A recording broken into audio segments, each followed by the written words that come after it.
Selamat berjumpa kembali dalam layanan audio Sahabat Perjalanan. Hari ini adalah hari Sabtu 20 September 2025. Tema renungan saat teduh kita dengan judul Bertekuk Lutut di Hadapannya. Firman Tuhan terambil dalam Filipi 2 ayat 9 sampai dengan ke-10. Demikian bunyi firman Tuhan. Itulah sebabnya Allah sangat meninggikan dia, mengaruniakan kepadanya nama di atas segala nama, supaya dalam nama Yesus bertekuk lutut segala yang ada di langit, yang ada di atas bumi, yang ada di bawah bumi. Ayat 11, dan segala lidah mengaku Yesus Kristus adalah Tuhan bagi kemuliaan Allah Bapa. Mari kita berdoa. Bapa yang di dalam surga, terima kasih, biarlah kami diingatkan bahwa kami ini bukan siapa-siapa, dan kami ini bukan apa-apa, sehingga kami tidak menjadi orang-orang yang gila hormat untuk dihormati orang lain. Karena segala kehormatan kemuliaan hanya kepadamu saja. Dalam nama Tuhan Yesus kami berdoa, amin. Shalom sahabat perjalanan yang dikasihi Tuhan. Tentang bertekuk lutut, mari kita belajar tentang berbagai macam budaya-budaya tentang bertekuk lutut di hadap yang ada di dalam sejarah manusia. Ada bertekuk lutut yang baik, itu ada kesantunan di budaya tertentu, saya tidak sebutkan di negara mana atau dari suku mana, tapi ada kebiasaan bertekuk lutut.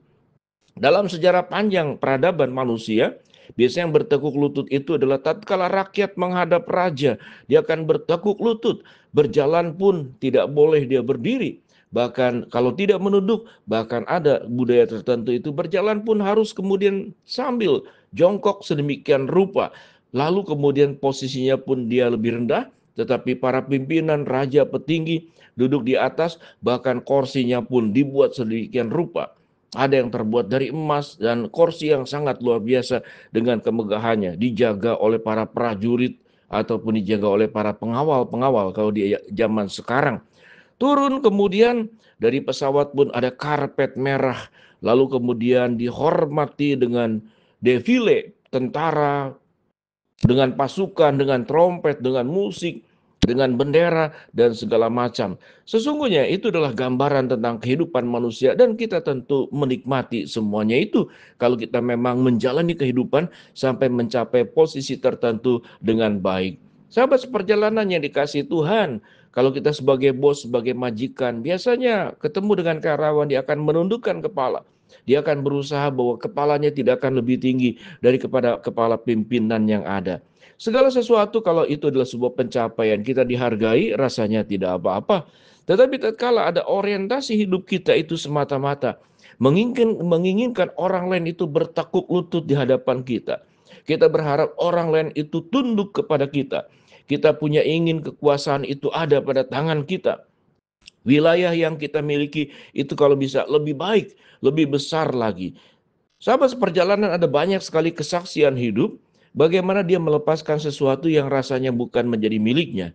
Sekalipun itu miliknya, tapi dia lepaskan dalam sebuah perlombaan lari jarak jauh. Tatkala kemudian dia melihat ada satu orang yang berjalan, dia sudah hampir mencapai finish, tapi dia kelelahan. Dan dengan mudah yang nomor 2 itu melaluinya. Tetapi merasa orang itu yang lebih layak. Dia tidak ingin mengambil sesuatu yang sesungguhnya itu hak dia juga. Tetapi dia menolong orang pertama yang sudah berjalan melewati garis finish dan dialah yang memenangkannya. Ada juga sebuah perlombaan kalau tidak salah itu lompat tinggi atau perlombaan tertentu. Dan kemudian dua-duanya itu tidak bisa memecahkan. Jadi tetap punya nilai yang sama. Pada akhirnya entah bagaimana keputusan mereka berdua, mereka sudah berbagi medali bersama. Akhirnya dua-duanya itu bisa memiliki medali emas yang sama. Sahabat seperjalanan, satu dosa manusia adalah ingin semua orang itu bertekuk lutut di hadapan kita.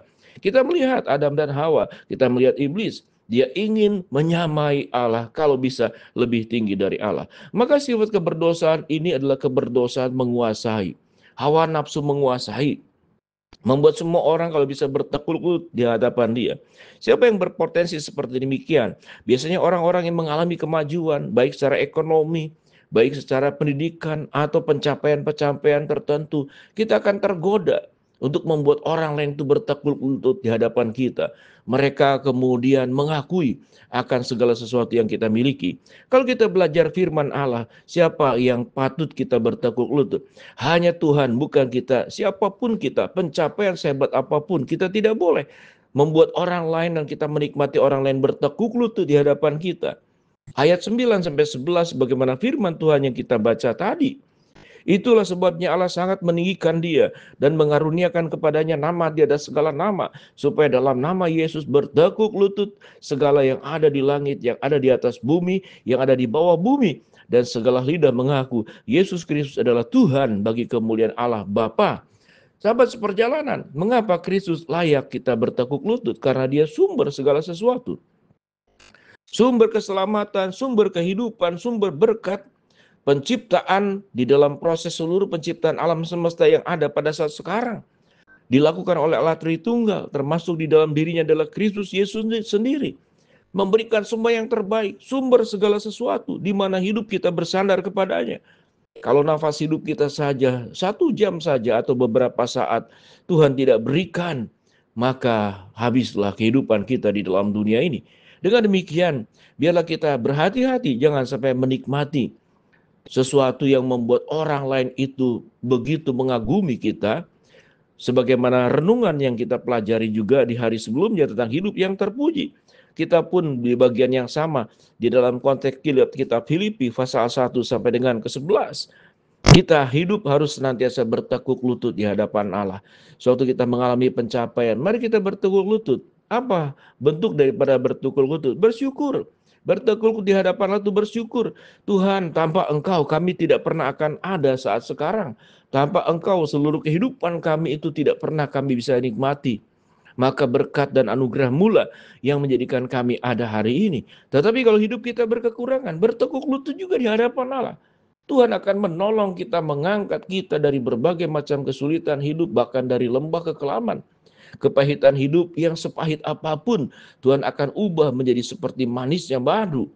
Kesulitan dan problem hidup yang sehebat apapun, Tuhan akan meneduhkan sebagaimana badai yang Tuhan teduhkan. Maka bertekuk lutut di hadapannya, satu, menyadari kita manusia yang tidak ada apa-apanya. Mengapa kita bertekuk lutut? Yang kedua adalah bentuk rasa syukur kita kepada Allah. Satu bentuk daripada seluruh pertolongan Tuhan. Mengapa kita bertekuk lutut? Satu bentuk penyerahan diri kita kepada kekuatan Allah. Hanya pertolongan Tuhan yang memampukan kita. Kekuatan Tuhan yang membuat kita bisa tetap tegak berdiri. Pertolongan Tuhan yang membuat kita mampu melewati kehidupan dari hari ke hari, dari waktu ke waktu.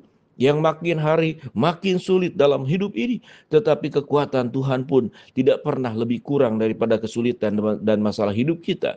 Sehebat apapun masalah hidup kita, lebih hebat kuat kuasanya.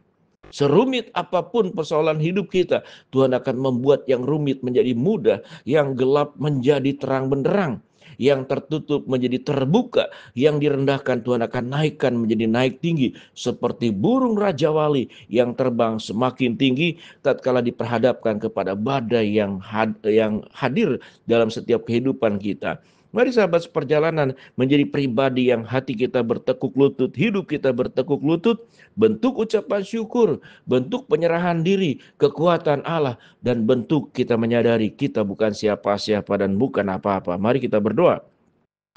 Bapa dalam surga, hamba-Mu berdoa buat sahabat seperjalanan yang sakit, Tuhan jamah sembuhkan, yang sedang menghadapi masalah, Tuhan bukakan jalan, yang sedang berdoa mengharapkan sesuatu, Tuhan kabulkan sesuai dengan waktu rencana yang terbaik dari Tuhan sendiri. Di dalam nama Tuhan Yesus kami berdoa. Amin.